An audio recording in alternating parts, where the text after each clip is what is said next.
বন্ধুরা, আজকে আমি আবারও পোকো X3 প্রোর কাজ করব, সিপিইউ রিবোলিং করব। তো দেখতে পাচ্ছ ফোনটি খুলতেছি।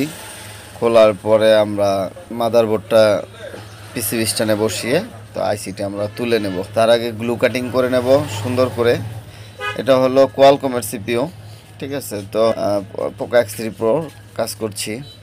আর আজকে আমি তোমাদেরকে ডিসপ্লে লাগানো নিয়ে কাস্টমারের সাথে এক্সপিরিয়েন্স শেয়ার করব। অনেক সময় দেখা গেছে কি কাস্টমাররা এসে জিজ্ঞাসা করে যে ভাই ডিসপ্লের গ্যারান্টি নাই, গ্যারান্টি থাকে না কেন? আসলে কি আপনার কোম্পানি ব্যাটারি গ্যারান্টি দেয়, তারপরে মেমোরি গ্যারান্টি দেয়, তারপরে চার্জার দেয়, কিন্তু ডিসপ্লেটা দেয় না। কি কারণে? কারণ ডিসপ্লেটা হলো কাচের জিনিস। এটা আপনি যখন বাসায় নিবেন, দেখা গেছে অনেকের আদরের নাতি থাকে, আদরের ছেলে থাকে, ছোট বাচ্চা থাকে, তাদের কাছে দিয়া দেয়, ডিসপ্লে লাগায় নিয়েই দিয়া দেয়। তারা কি করে চাপ দেয় বা ফালায় দেয় বা কোনো না কোনো কিছু করে, দেখা গেছে অনেক সময় ফাটে, অনেক সময় ফাটে না। তো যেটা ফাটে না ওইটা আইসা বলে যে দেখেন কি ডিসপ্লে লাগাই দিচ্ছেন, এখন তো মাত্র লাগাই দিচ্ছেন বা এই ডিসপ্লে তো গেছে গা।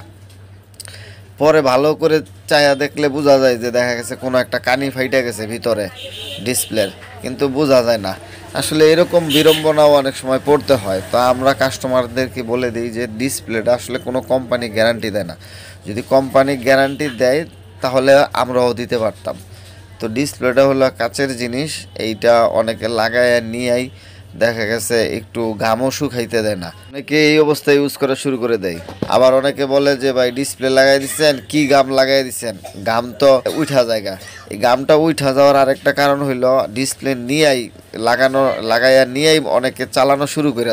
আসলে ডিসপ্লে নিয়ে ওইটা গামটা শুকানো পর্যন্ত অপেক্ষা করতে হয়, কারণ কাঁচা ঘামে যখন আপনি চালাবেন ফোনটা গরম হবে, তো ওই ঘামটা আর লাগবে না। তো ভিডিওটি দেখার জন্য অনেক ধন্যবাদ। চ্যানেলটি সাবস্ক্রাইব করুন।